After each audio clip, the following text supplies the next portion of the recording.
Clip देखने के बाद एक अंदाज़ा ये भी हो कि हमारे सियासतदानों के पास बड़ा टाइम होता है, वो ड्रामे भी बड़े शौक से देखते हैं। जैसे कि ड्रामे में बता रहे हैं कि आखिरी सीन में क्या हुआ। आप देख रहे थे फयाज साहब की बातें, हमेशा इस तरह की बातें करते हैं, बड़ी इंटरेस्टिंग बातें करते हैं जी। फयाज साहब क्या कहते हैं कि जी बुज़दार साहब की कारकर्दगी बेहतरीन है, उनको कोई नहीं हटा सकता। बड़ी बातें कि इन्होंने, मैं इनकी किसी और बात से एग्री करूँ या ना करूँ, एक बात से मैं एग्री करती हूँ कि वो कहते हैं जी कि वो आराम से पूरे करेंगे 2 साल। तो बुज़दार साहब तो वाकई आराम से पूरे करेंगे अगले 2 साल भी, और अगली बार भी कहते हैं तहरीक इंसाफ की हुकूमत बनाएगी। अब पंजाब हुकूमत ये तो कहेगी कि जो उसकी परफॉर्मेंस है, कारकर्दगी बड़ी परफेक्ट, आइडियल है, बेहतरीन है, क्योंकि कोई हुकूमत कभी खुद को बुरा कहती है, कभी भी नहीं कहती। अगर अपनी गलतियां खुद नज़र आना शुरू हो जाएं तो फिर मेरे ख्याल से उनका हल भी निकाला जा सकता है। लेकिन वही बात है ना, अपनी गलतियां तो कोई भी एक्सेप्ट नहीं करता, कोई भी तस्लीम नहीं करता।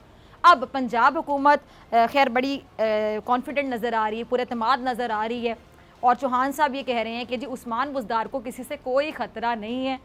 बाकी भी कोई ख़तरा नहीं, बुज़दार साहब आराम से अंगड़ाइयाँ लेकर टाइम पूरा कर रहे हैं, और आप कहते करेंगे। और इसका मतलब ये हो कि पंजाब हुकूमत को एक्चुअली कोई परवाह ही नहीं है कि पीपल्स पार्टी पंजाब के खिलाफ जिस हद तक मुहावरे कहते सजा ले, कोई फ़र्क नहीं पड़ता, सानू कोई फ़र्क नहीं पैंदा, क्योंकि इनके अकेले होने से कहते हैं पंजाब के अकेले को फतह नहीं किया जा सकता। और फयाज़ उर रहमान चौहान साहब ये भी कह रहे हैं कि बिलावर और शहबाज एक दूसरे का कंधा इस्तेमाल करना चाहते हैं। अच्छा, वैसे बाकी शहबाज शरीफ साहब को कोई सहारा जब नहीं मिलता तो वो तो फिर आपको पता है कि पाँव पकड़ने पर उतर आते हैं। क्लिप चलाइएगा ज़रा शहबाज शरीफ साहब एक्चुअली पता क्या चाहते हैं, मुफाहमत की सियासत से दरअसल ये 2 फ़ायदे हासिल करना चाहते हैं। वो 2 फ़ायदे क्या हैं? एक नवाज शरीफ साहब की वापसी, और दूसरा अपने केसेस के खात्मे का फ़ायदा हासिल करना चाहते हैं।